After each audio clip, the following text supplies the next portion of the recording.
in this for the long haul. If you are speculating or you are, or you're thinking about the short term, there are plenty other things to invest in.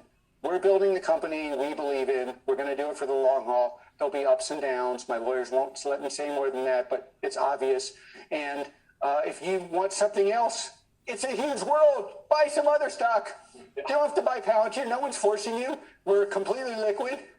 Do something else. Welcome to our channel, and welcome to another one of our videos.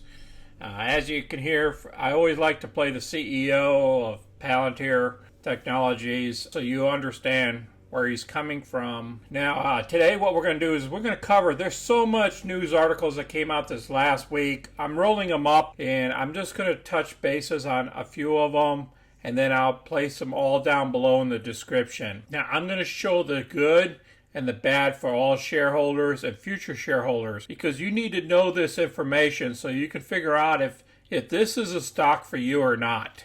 All those other people that are doing Palantir technology videos, they're saying 2x, 10x, this is going to go to $500 in 2 weeks. All they are is they're trying to get you to click on their videos. We're here to tell you the truth. This stock is not going to make you a millionaire in a month. This is a stock for you to leverage in for a long period of time, and I'm going to show you what's happening. Okay, I just want you to see the whole picture before you make a determination. I just got into it and the stock dropped down to $15. What am I going to do? I don't want you to be that person. And when you invest into these speculative stocks, you always leverage into them until you get your full position. Remember, diversify. That are trying to sell you this stuff is only trying to make money off of YouTube videos. I'm not here to make them rich. I'm here for you guys to become rich. Like I stated, all links will be in the below description. If you're new to our channel, please click the money icon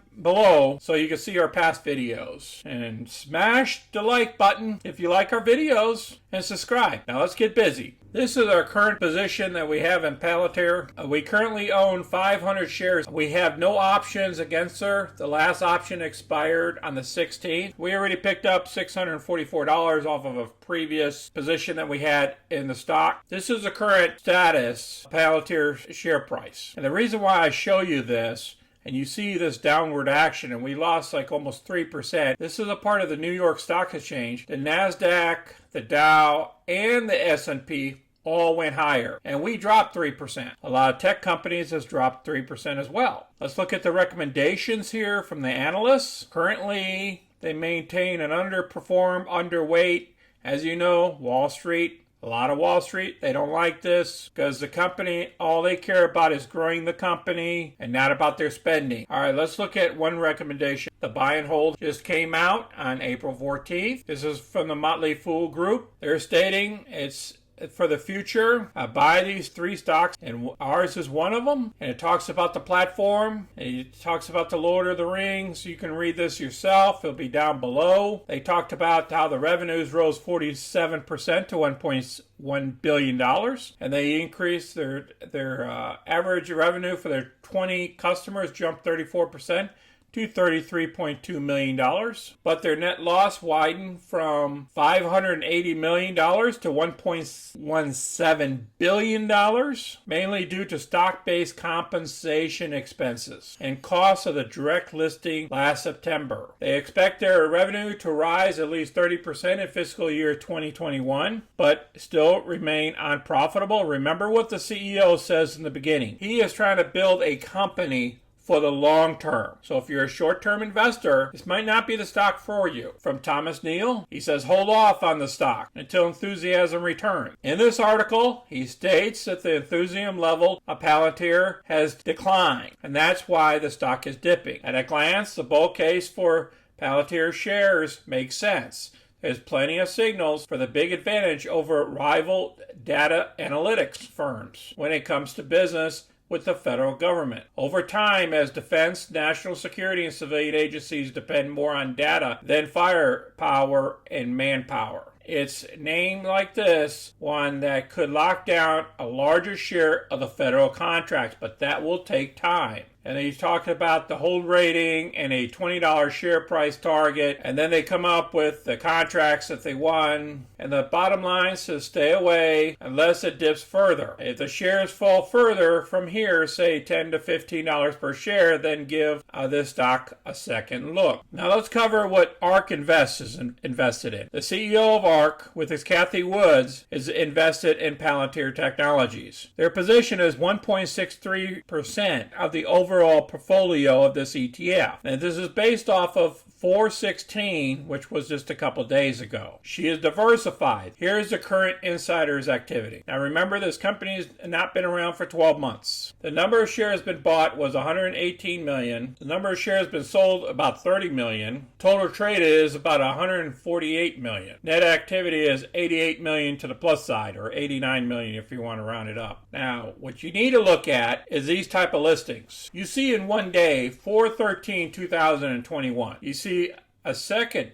This is all pretty much one transaction. What happens is this officer exercises his shares like they're free to him. It's part of his agreement. So he gets these 76,000 shares. So he turns around on the same day, automatically sells them. Now he sells them at $25 a share, and he pockets the money. When they have exercised these shares were not a part of the float. So what does that do? That increases the number of shares out there to be openly traded. They're taking shares out of the company and selling them in the open market. And then what happens is it dilutes the shares.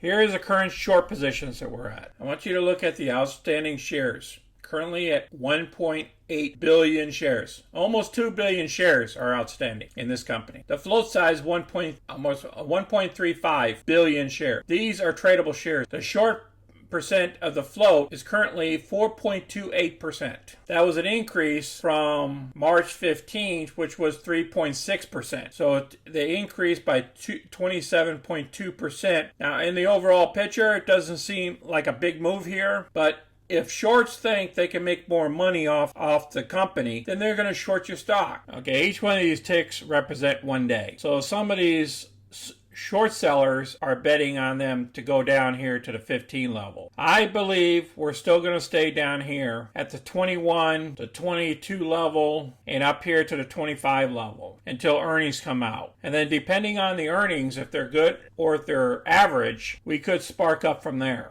That's my belief. Back here, it was September 30th when they basically went to direct offering, and the share price was around $9.50. But if you want to wait to get into this position, I'd wait till it gets closer to the 22 mark to try to start coming into the position. We'll look at the 15-minute chart here. We'll see if it gives us any more room. The 200-day is above the 50-day, which is not a good sign. Means we're still going to a downward trend. Problem about it is, there is no downward trend except back here is where it dipped all the way down here to the about 21 level. So if we stay in this downward trend and we keep going down, I believe we could hit down here and touch these levels here where the support levels are, closer to 2021 level. Now there's one more article here about Kathy Wood about buying these 3 high growth stocks. It came out April 15th, and we already knew that they bought more of these shares, and there's a lot of information here as well. And they state that Kathleen Wood has gradually been building a position in Palantir as one of the top 25 holdings of ARK Innovation. And then they talk about every rose has its thorns, and the PE's at 25, just so you know. It's not the 41 or 37 price to sales. Excuse me, not PE, but price to sales ratio is at 25, which is kind of high. But remember, Tesla and everybody else, they started off at the bottom there too, and there's a lot of people that are skeptical about that company. I appreciate you guys watching this video today. If you have any suggestions, please place them down below in the comments. If you have any comments that you want to share with the group or share with other people what your beliefs about the company, also share them down below in the comments so other people can read it before they get into the position. If you're keeping it for long term, just perform covered calls every month or something like that. And I'll leave one of the covered call videos at the end there so you guys can watch it and just see how covered calls. So at least you're getting a little bit money while you're sitting in the stock. And smash the like button and subscribe so other people can see the videos and you can see our future content. Y'all take care this weekend and be safe out there. This is Sonny. I'm out.